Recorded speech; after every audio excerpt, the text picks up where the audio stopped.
No, well, I am here to tell you that he is about the most unpleasant boy you will ever want to meet. I am Miss Sarah Watson, and I have had the joy of being in his class for like forever.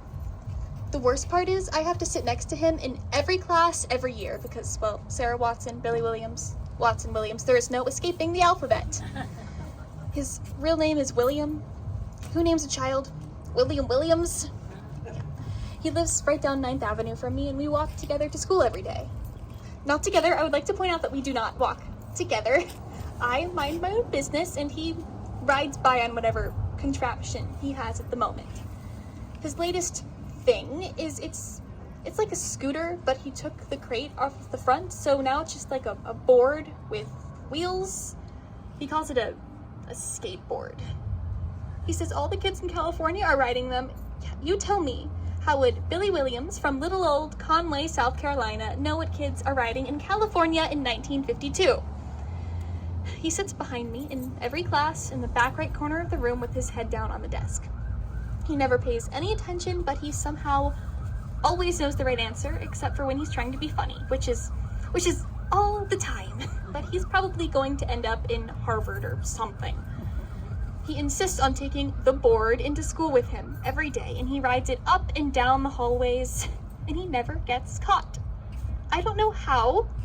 You can hear him coming. It's like a rump, rump, rump on the wooden floors. I guess the teachers think it's one of those metal library carts or Mr. McMurphy's mop bucket. But no, it's just Billy Williams doing whatever he wants, thinks he's the king of the school.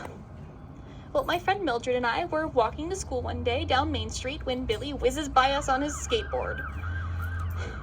He's not paying any attention, and he doesn't look where he's going. What he doesn't see is a truck coming down Main from the lumber mill. The truck is piled high with freshly cut timber, and you can smell the sawdust coming off of the boards. You could hear the impact when the grill of the truck struck Billy in the chest, and he was propelled backwards into the yard of the school. You could hear the rusty metal of the wheels spinning as his skateboard landed not 10 feet from his body. Mildred and I just stood there. We didn't know what to do. The driver hopped out of his seat, and he ran to Billy's body and just stood over him.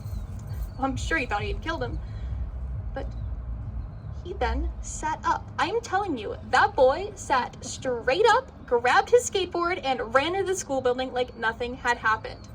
The driver just stared after him in disbelief. I'm sure he thought he had killed that boy. I thought he was dead.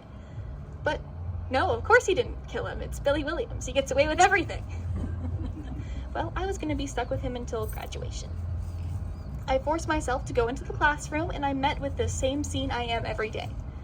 Billy Williams in the back right corner with his head down on the desk. Everything goes as normal until the bell rings to go to second period. Billy is normally the first one out of his seat, but he doesn't make a move. Mrs. Lilly goes to check on him, and she shakes him. Billy, Billy. No response. She shakes him harder. Still nothing. She's screaming now, shaking him as hard as she possibly can, but still no response. His arm falls off of the desk and just dangles at his side. I look down and I see a puddle of red liquid at his feet, and there's this drip, drip, drip, almost like a faucet that hadn't quite been turned off. Everywhere else in the school, they were changing to second period, but here in room 101, Billy Williams lay dead. Mildred and I took a different path to school after that. We never talked about the events of the day of Billy's death. Mr. McMurphy tried to bleach the stain off of the floor, but every day, without fail, for the rest of the year, it came back, along with a cool breeze on the back of my neck during Mrs. Lilly's class. Mr. McMurphy also swears that after everyone leaves for the night, he can hear a noise in the hallway, but he just can't quite place what it is. I never had the courage to ask him if it was like a rump, maybe a skateboard along the wooden floors of the hallway. Just Billy Williams doing whatever he wants. Thinks he's the king of the school. And now, Billy, as much as I hate to admit it, you probably are.